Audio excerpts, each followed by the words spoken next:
Hej Mikael Damberg. سلام ميكيل دامباري ويشتاو قدات مينستر سويدن كم قدات ويشتاو مينستر أبز زلنا سقات انت حلفنتي سمعك أنا عبا حلفنتي سمعني كم تلمود قدم حجي ناي قبر شبران ويناي دور بارع يزقات منيرو لتتححزا سقات دما يغتصل له حجي قلنا بكل عالم التزرقح فيرا نس سويدن ون يتقع له سلازن ملوء حزب شودن نت فيران معقات نتحبابرو لنا سلازا أنا حلفنت علني قنكا أمناي بوليسن أبكال نتسقات زكالاقلو نقراتون حلفنت علني منقستي نزي سقات نمغناس نتاي سقمت وسيد الله ويدما نت محبراو سقمات نمقلال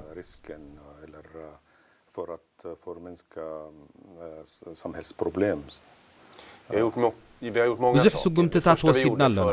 ቅድም ቀዳድም ካብ ሓደ ወርሒ ጀሚርና ነቲ ቫይረስ ከም ፀረ ማሕበረሰብ ጌርና ወሲድና ኣለና ከምዚ ክበሃል ከሎ ድማ እቲ መንግስቲ ምዝድለ ሓያል ስጉምቲ ክወስድ ይኽእል እዩ ማለት እዩ ብተወሳኺ ድማ ነቲ ናይ ጥዕና ኣውታራት ምድላዋት ከም ዝገብር ጌርና ኣለና ከመይሲ ኣብ ዝቐረባ እዋን ብዙሓት ስራሓት ክህልው እዮም ብዘይካዚ ድማ ዓበይቲ ኣኼባታት ወይ ምትእኽኻባት ደው ኣቢልና ኣለና እቲ ቁጠባ ሴክተራት ከይህሰብ ማለት ድማ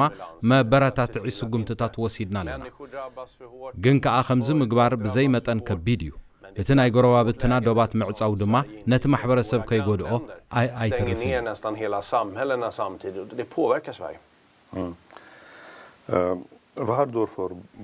نتوم تختلتي على الكومبيس انتهى ملغت لنا Mitt viktigaste budskap är እቲ ዝዓበየ መልእኽተይ ነቲ ስጋት ብዕቱብ መገዲ ምውሳድ እዩ ከመይሲ ሕጂ ንወስዶ ስጉምትታት እዩ እቲ ናይ ስጋት ፍታሕ ወሳኒ ዝኸውን ኣብ ሓደ ሰሙን ወይ ክልተ ሳምንታት እቲ ሕጂ ዝህቦ ምኽሪ ሓደ ሰብ ንእሽተ ሕማም ምዝስምዖ ማለት ምዝስዕል ወይ ረስኒ ምዝስምዖ እቲ ሕማም መታን ከይላባዕ ቤት ትምህርቲ ወይ ሆስፒታል ገዲፉ ኣብ ገዛ ክዕጾ ይግባእ ከምዚ ብምግባር ብተወሳኺ ነቲ ምስ ሰባት ዘለዎ ርክባት የቋርጾ በይኑ ድማ ይኸውን ብርግጽ ከምዚ ምግባር ኣጸጋሚ እዩ ግን ከኣ ከምዚ ብምግባር እዩ ትለበዳ ደው ክብል ዝኽእል ካልእ ኣገዳሲ ድማ ነቶም ኣረጋውያንን ነቶም ሕሙማትን ምክንኻን እዩ ናብኦም ምቕራብ ክውገድ ኣለዎ ግን ከኣዚ ኣዝዩ ከቢድን ኣሸጋርን ምዃኑ ይርዳእኒ ይኹን እምበር ብፌስታይም ወይ ከዓ ብስካይፕ ኸነዛርቦም ንኽእል ኢና ብኻልእ መገዲ እውን ክንራኸቦም ከም ንኽእል ምፍላጥ ኣገዳሲ እዩ ባዕላቶም ከይዶም ኣስቤዛ ክሽምቱ የብሎምን ወላ እውን ናብ ፋርማሲ ዓበይቲ ናይ ቤተሰብ ምትእኽኻብ ክህሉ ክኸውን ከለውን ክኸዱ የብሎምን እዚ እውን ኣዝዩ ከቢድ እዩ ግን ሆስፒታላት ብሕሙማት ከይመልእ እንተደኣ ደሊና ከምኡ ክንገብር ይግባአና እቶም ኣብ ሽወደን ዝቕመጡ ግን ኣብ ወፃኢ ዘለዉ ፀገም ኣለዎም ከመይ ገይሮም እዮም ዓዶም ክምለሱ Det är en jättesvår situation för flera länder inför nu förbud för att resa in eller resa ut ur länderna och det bestämmer ju inte Sverige. እቲ ካብ ሃገር ካይትውፃእ ወይ ኣይትእቶ ዝብል መምርሒ ከቢድ እዩ ሽወደን ግን ገና ይወሰነትን ኣላ ስለዚ ንሰባት ባዕላቶም ክመፁ እንተኽኢሎም ንሓቶም ኣለና ከምኡውን ሽወደናውያን ኣድላይ እንተዘይኮይኑ ከይወፁ ንሕብሮም ኣለና ኣብዚ እዋን እዚ ምግያሽ ሓደገኛ እዩ ከመይሲ ኣብ ካልኦት ሃገራት እንታይ ከም ዘሎ ክንፈልጥ ኣይንኽእልን ሓደ ሰብ ክውሸብ ወይ ኣብ ሆቴል ክዕፆ ተኽእሎ ኣሎ ስለዚ ኣብ ዓድኻ ኮፍ ምባል ተመራፂ እዩ ምሶም ስካንዲናቪያንን ጎረባብትናን እውን ንተሓባበር ኣለና ንኣብነት ኣብ ምምላስ ሰባት ንተሓባበር ኢና ይኹን እምበር ትገዳሲ ነገር ንሃገርካ መታን ክትምለስ ነፈርቲ ምርካብ እዩ Det viktigaste nu är att försöka se om det går några flyg hem så man kan ta sig hem. ገለገለ ሰባት መንግስቲ ሽወደን ነዚ ለበዳ ንምቁፃር ከም በዓል ቺናን ደቡብ ኮርያን ከምኡውን ዴንማርክ ዝኣክል ኣይገበረትን ይብሉ እንታይ ክትብሎም ትኽእል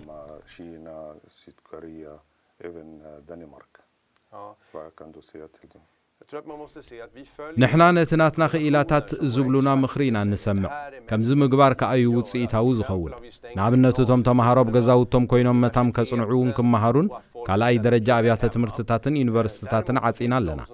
ግን ገለ ከዓ ነዚ ዝቃወምዎ ኣለዉ ኣብያተ ትምህርቲ ክዕጾ የብሉን ይብሉ ወላ እውን እቶም ክኢላታት ኩላቶም ኣብ ናይ ጥዕና ትካላትን ኣብ ፖሊስን ኣብ ናይ መግቢ ድኳናት ዝሰርሑ ስርሖም ከቋርጹ የብሎምን ገለ ከዓ ኣድለይቲ ዝኾኑ እዮም ንኣብነት ናይ ሕፃናት ክንክን ምስ ተዓጹ ሕክምና ክቋረጽ ይኽእል ስለዚህ ዝለበዳዚ ብቐሊሉ ክዝዕገት ኣይኮነን ግን ከኣቶም ክኢላታትና ኣብቲ ኣብያተ ትምህርቲ ዕፀው ምስ ዝብሉና ንምዕፃው ድልዋት ኢና ከምዚ ዓይነት ፍታሕ ግን ነቲ ቁጠባ ሃገር ክጸልዎ ድማ ይኽእል እዩ ምዕፃው ምስ ዝመጽእ ኩሉ ስራሕ ከመይ ክኸውን እዩ ዝብል ሕቶታት ኩባንያታት ሰብ ከመይ ገይሩ ቤተሰብ ክጠውር ይኽእል እዚ ጉዳይ እዚ ኣዝዩ ኣዋጣሪ እዩ ዘሎ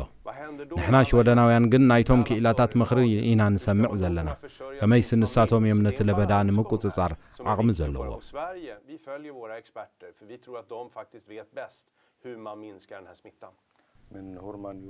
ኣብ ዴንማርክ ግን ኣብያተ ትምህርቲ ዓጽዮም ድዮም Ja, och då får man också större problem i hälso- och sjukvården, i äldreomsorgen, i andra verksamheter. ግን ከኣብ ክንክን ጥዕናን ናይ ኣረጋውያንን ክንክንን ኣብ ካልእ ዓብዪ ጸገም ተጓኒፍዎም እዩ ስለዚ ኩሉ ግዜ ጥንቃቐ የድሊ እዩ እቲ መንግስቲ ኣብ ንኣሽቱ ሕፃናትን መንእሰያትን እቲ ሕማም ከም ዘይረአይ ይዛረብ ኣብ ዓለም ምስ ንርኢ ካብ 30 ዓመት ንታሕቲ ዝሓመሙ ብዙሓት ኣይኮኑን ስለዚ መብዛሕትኡ እቶም ኣረጋውያን ሕማም ዘለዎምን እዮም ዝያዳ ዝጥቅዑ ዘለዉ ንሳቶም እዮም ዝያዳ ግዳያት ኮይኖም ስለዚ ኩሉ ግዜ ካብ ሰብ ክርሕቁ ርክባት ከይገብሩ ክጥንቀቑ ይግባእ ንኣሽቱ ቆልዑ ንዕድግን ንኻልእን እንተተሓባበርዎም ጽቡቕ እዩ kan hjälpa dem att gå och handla eller gå till apoteket istället. Det tror jag är viktigare att göra just nu. Många av våra följare መብዛሕትኦም ተኸታተልትና ንኣሽቱ ነጋዶ እዮም ብዙሓት ዓጽዮም እዮም እዚ ለበዳ እዚ ንክንደይ እዋን ይጸንሕ ይመስለካ tror du att hur lång tid ska fortsätta den här krisen? ንምምላሹ ኣሸጋሪ እዩ ከመይሲ እቲ ሕማም ብቐሊሉ ዝጠፍእ ኣይኮነን ክኢላታት ከም ዝብልዎ ክሳዕ ሓጋይ ይጸንሕ ይኸውን እዚ ኸኣ ነቶም ዓደግቲ ከውሕዶም ይኽእል እዩ ከምኡውን ኣብያተ ምግቢ ሰብ ምስ ዘይበልዓሎም ጸገም ከጓንፎም እዩ ንሕና ግን ንኣሽቱ ንግድታት ከመይ ጌርና ከም እንሕግዝ ክንሓስብ ኢና ሓደ ካብቲ ስጉምቲ ሰብ ሸቐጥ ነቶም ዝሓሙ ሰራሕተኛታቶም ባዕላቶም ደመዞም ክኸፍልዎም ከም ዘይብሎም እዩ እቲ ወጻእታት መንግስቲ ኣትሽፍኖ ከምኡውን ነቶም ኣብ ዝሓለፈ ኣዋርሕ ግብሪ ዝኸፍሉ ክምለሰሎም እዩ ባንክታት ብዙሕ ገንዘብ ይቕበላ ስለ ዘለዋ ንናኣሽቱ ንግድታት ከለቅሕኦም ይኽእላ እየን ከምዚ ጌርና ክንሕግዝ ኢና ግን ከኣ ኣብዚ መዳይ እዚ ብዙሕ ዝስራሕ ኣሎ እስከ ንኸም በዓል ዴንማርክ ንርአይ እተን ዶባተን ዝዓፀዋ ሃገራት ካብ ናይ ሽወደን ዝኸፍአ ቁጠባዊ ስግኣታት ኣለወን ስለዚ ነቲ ቅንዕ ነገር ንምግባር ሓቦ ክህሉ ይግባእ ይኹን እምበር ንብዙሓት ንኣሽቱ ነጋዶ ጸጊምዎም ኣሎ ናይ መንግስቲ ሓገዝ ከይፍለዮም ክንገብር ኢና ግን ከኣ ዓደግቲ ምስ ዘይረኽቡ እቲ መንግስቲ ቀጻሊ ክሕግዝ ኣይክእልን Ha lite is i magen att göra rätt saker, men för många småföretagare så blir det tufft nu. Och vi hoppas ju naturligtvis att vi kan stötta från statens sida, men en del när det inte finns några kunder så är det väldigt svårt för staten att hjälpa till hela vägen. Just nu finns inga problem kanske. ክሳብ ሕጂ ንመግቢ ዝምልከት ኣብ ዕዳጋ ጸገም የልቦን ኣብ መድሃኒትን ኣብ ናይ ኢድ ኣልኮልን ካልእ ኣብ ግዜ ለበዳ ዘድሊ ግን ሕፅረት ዘሎ ይመስል መንግስቲ ነዚ ብዝምልከት እንታይ ክገብር ይኽእል saker som man behöver under krisen. Vad staten ska göra åt det?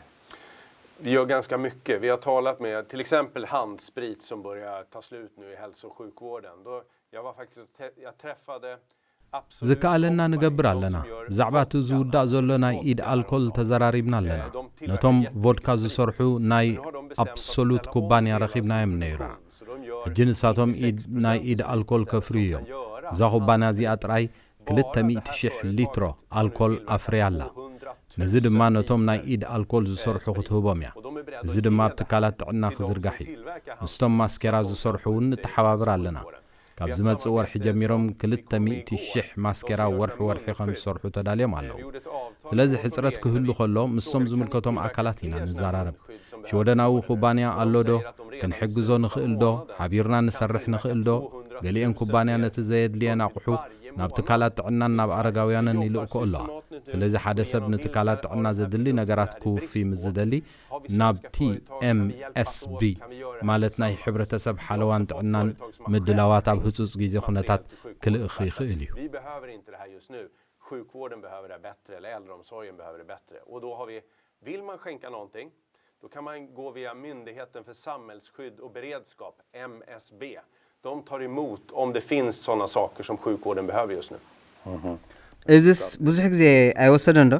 En del går ganska snabbt. Både handspriten och de här ገሊኡ munskydden ክቕልጥፍ እዩ går ganska ኣልኮልን ማስከራን ቀልጢፉ ይርከብ እዩ ንሕና ጸገም ኣጓኒፉና እዩ ከመይሲ ገለ ናይ ጽዕነት መኻይን ኣብ ኤውሮጳ ደው ኣቢሎመን ገለ ሃገራት ዶባተን ዓጼን እየን ናይ ጽዕነት መኻይን ደው ኣብልወን ተባሂሉ ኣብተን ናይ ጽዕነት መኻይን ኣፋውስን መሳርሕታትን ረኺቦም ግን ነተን ሃገራት ከምኡ ክገብራ ከም ዘይብለን ነጊርናየን ኣለና እቲ ቁሑትና ግድን ክመጽእ ኣለዎ ንሳቶም እውን እንታይ ኣድልይዎም ካባና ሓገዝ ክቕበላ ይኽእላ እየን Kommer regering ናይ እቶ ትእዛዝ ብመንግስቲ ክሕሰበሉ ድዩ ነዚ ገና ኣይሓሰብናሉን ኩልና ሓላፍነትና ጥራይ ንውሰድ